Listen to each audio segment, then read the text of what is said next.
Greetings and salutations, everybody. Hope you're all having a wonderful day. You're listening to Raven Review. I'm your host, Raven, and today we are going to be talking about Spider-Man Into the Spiderverse.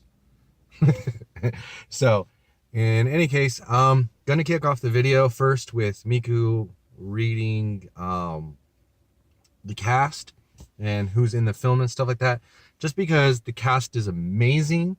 There are some great actors in this film, and I just want to give them a little bit of recognition. That way you guys know who's in the film, because it's an all-star cast. That's just all it is. So, yeah, here we go. Miko, take over, man. Hello everyone, here is the cast for Spider-Man Into the Spider-Verse. First are Spider Heroes. Shameik Moore as Miles Morales, Spider-Man. Jake Johnson as Peter B. Parker, Spider-Man from 616 Universe. Haley Steinfeld as Gwen Stacy, Spider-Woman, Spider-Gwen, Ghost Spider. John Mulaney as Peter Porker, Spider-Ham. Nicolas Cage as Peter Parker, Spider-Man Noir. Kimiko Glenn as Penny Parker, Spider. Chris Pine voices the Spider-Man. First, let me say I really did love the Spider people. They all had their own way of doing things, but they acted like they were all family even though they didn't know each other. Oh, I just loved it. Okay, here's the rest of the cast. Kathryn Hahn as Olivia Octavius, Dr. Octopus. Zoe Kravitz as Mary Jane Watson. Jorma Taccone as Green Goblin. Lily Tomlin as May Parker. Liev Schreiber as Wilson Fisk, Kingpin. Luna Lauren Velez as Rio Morales, Miles' mother, and Brian Tyree Henry as Jefferson Davis Morales, Miles' father. And last of all, Mahershala Ali as Aaron Davis, Miles' uncle. There you go, the cast for Spider-Man Into the Spider-Verse. Like I said before, I really do love this movie, and I think anyone who goes to see it will really enjoy it too. So I've done my part for this video. Enjoy the rest of Raven's commentary on this review. Goodbye till next time. Okay, so we'll talk to you later, Miko. Thank you for doing that.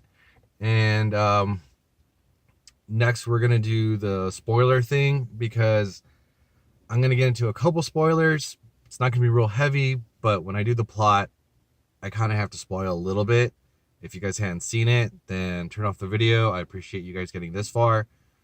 But yeah, we're gonna do spoilers really quick.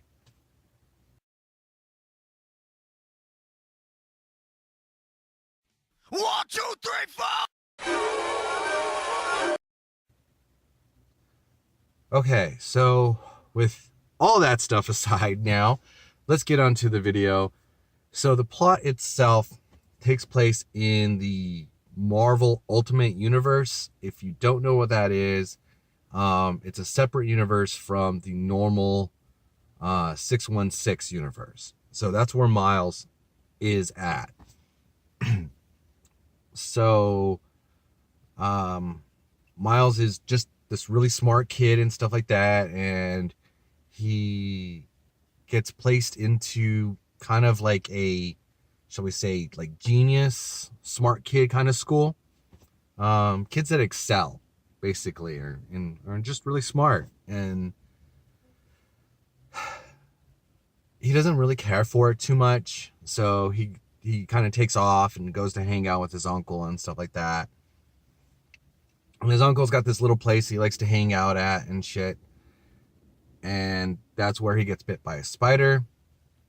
And he sees Spider-Man fighting Green Goblin.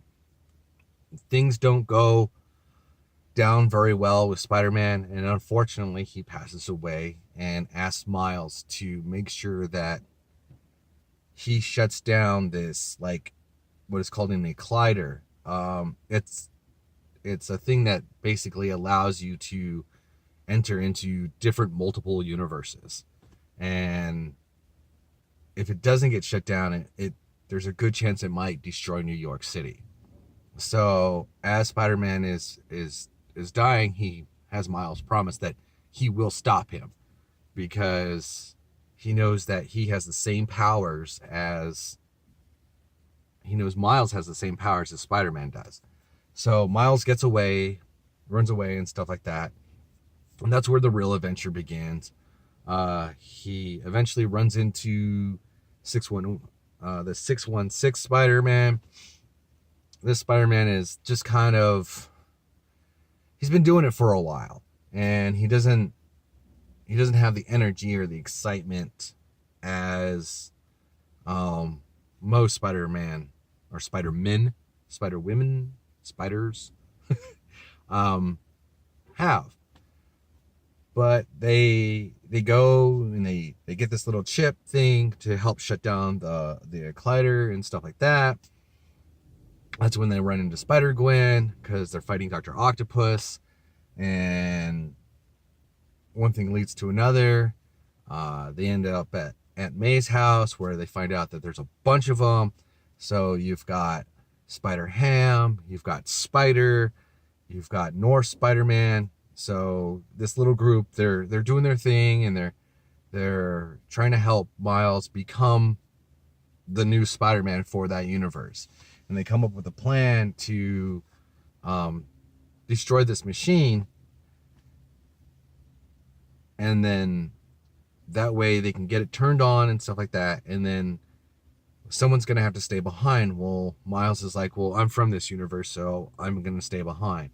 Thing is, he's not living up to his part, and he's not becoming Spider-Man.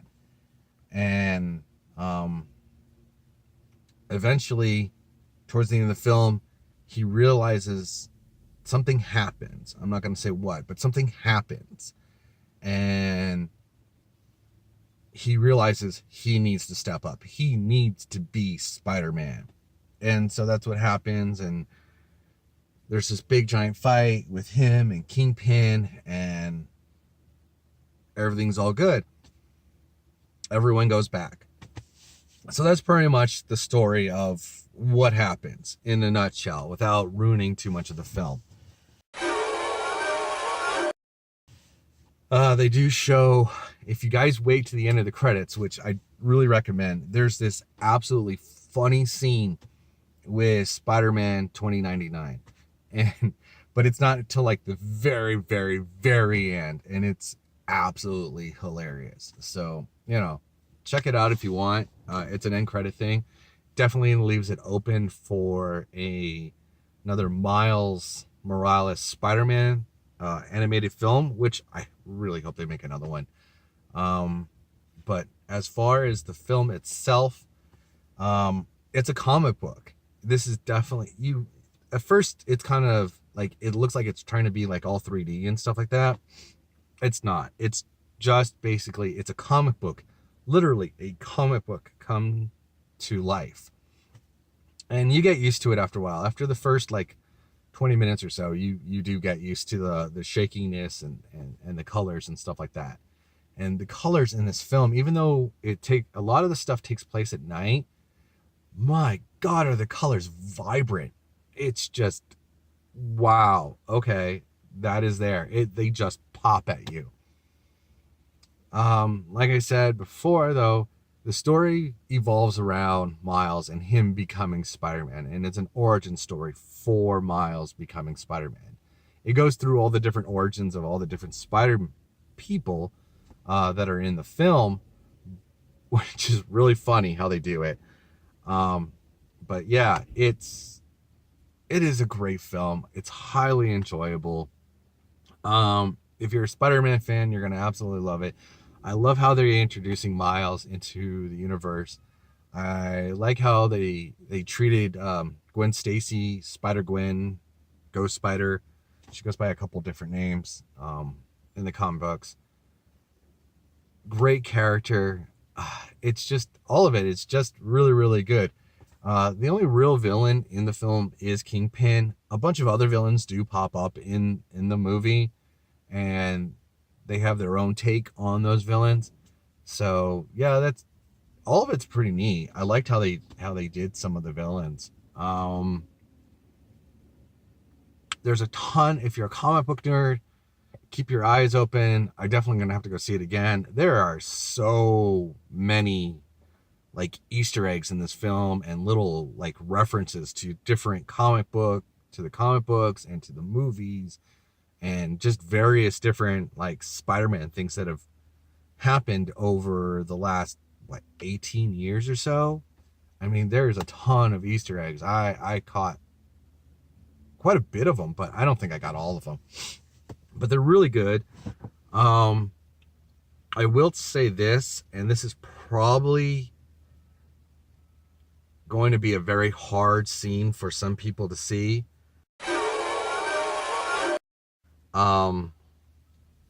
Stan Lee's in the movie. He's completely 100% animated. And he has a big part in the film. And to those that love Stan Lee, you're going to love this. It's great. I'll admit it. I shed a tear when he popped up, just because of his passing and all the things that he did for us as a comic book artist and creator. But he's there. He's in the movie. So I don't know if it's the last time he's going to pop up in a Marvel movie or not.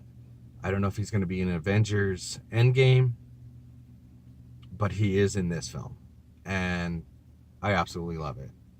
So with that note, I'm going to wrap up this video. Definitely check out Spider-Man. So as far as a rating goes, I'm going to rate it as spectacular, spectacular. And that's just because it is bootacular. Absolutely bootacular. I love this film. So we'll talk to you all later. Have a great day. And don't forget to give someone a hug. May change their day, may change their life. And we'll talk to you all later. Thanks for listening.